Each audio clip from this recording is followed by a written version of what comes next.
So let's go back to the definition of love. Love is a process, not a destination. It's an assertive dedication to collaboratively build a willing relationship, or a lasting relationship with a willing partner.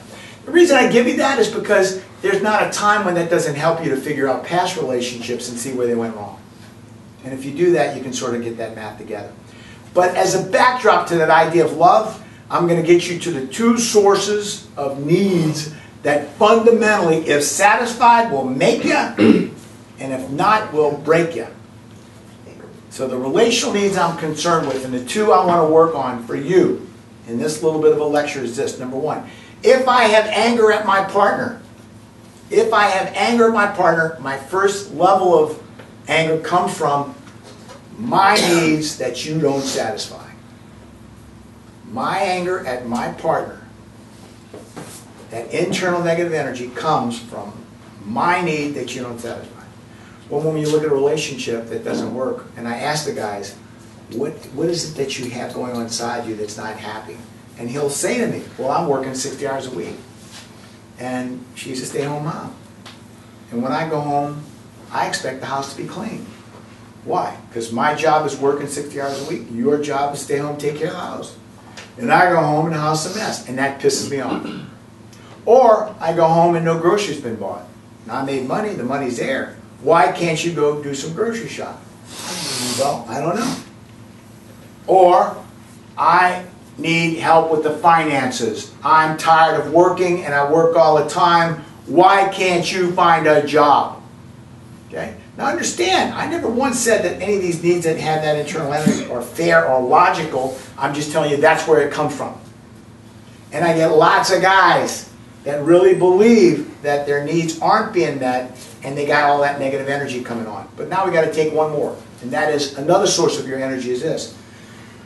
Your needs that I satisfy, my partner, your needs that I satisfy that you don't appreciate. The things I do for you that you don't appreciate or validate.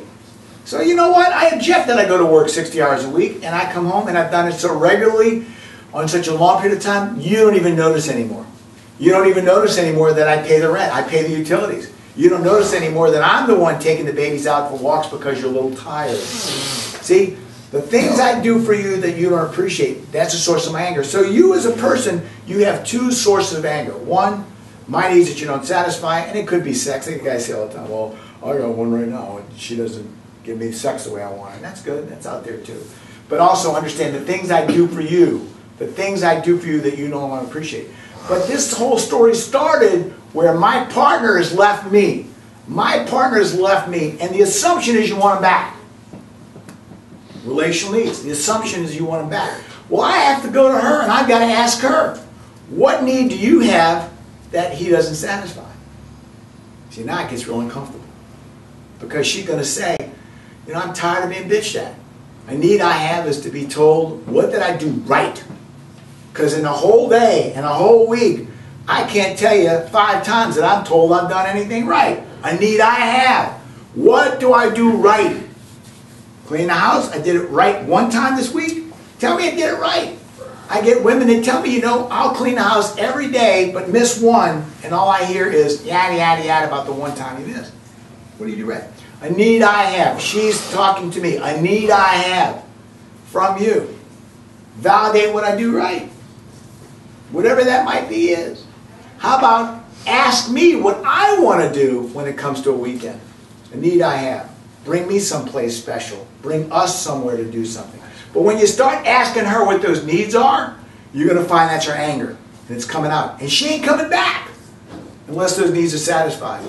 Get off my back for the finances. A need I have. What I do may not equate to money, but it does equate to a job I have as a housewife and as a house mom. And gosh, you know, why don't we, a need I have. Then the other one, and the final one for her is, what are the things that she does for me? Again, she's talking. What are the things I do for you that you don't appreciate? And I hear from a lot of women, do you understand that when we had this child, this idea of love, I'm here because I love you. And you read this into my job description that now you have to clean house, You have to do dishes, you have to vacuum, you have to buy groceries, you have to do laundry. You read that into my job description because we had a child. And I do it often. But you don't give me any validation because if there's clean laundry in the drawer and it just popped up, you don't even notice I did it. If I paid the rent on time, bought groceries, and you open the pantry and it's all there, you don't even notice that I did it. And so all the things that make this household run as a sort of a smooth clockwork type operation, you don't even notice I do it when I do it right, and you don't even tell me. Well, the week's ended and I've realized that, the grocery was done and the laundry's clean and the kids are happy. I want to validate you because I'm sure you did it. I didn't see you do it, but I want to validate you and say thank you. When we have relationships that fall apart and we have partners, we want to come back. That's the hardest thing we got to do. Got to look at that partner and say, what need is it that you have that I am not satisfying? And then second to that, we have to say, what are the things that you're doing for me that you don't feel like I recognize or validate anymore? And until you get that done, there is no chance of that partner coming back in your life. Because we're going to go back to the definition of love. Love is a process, not a destination. It's a process, not a destination. I get turned off when people say, I'm in love. And I said, it sounds like a destination, and I'm not quite sure there. But love is a process, not a destination. And it's an assertive dedication to collaboratively build a lasting relationship with a willing partner. And when you keep in mind those emotional needs and them being met, then you're going to find those relationships will sustain themselves. Okay? Any questions?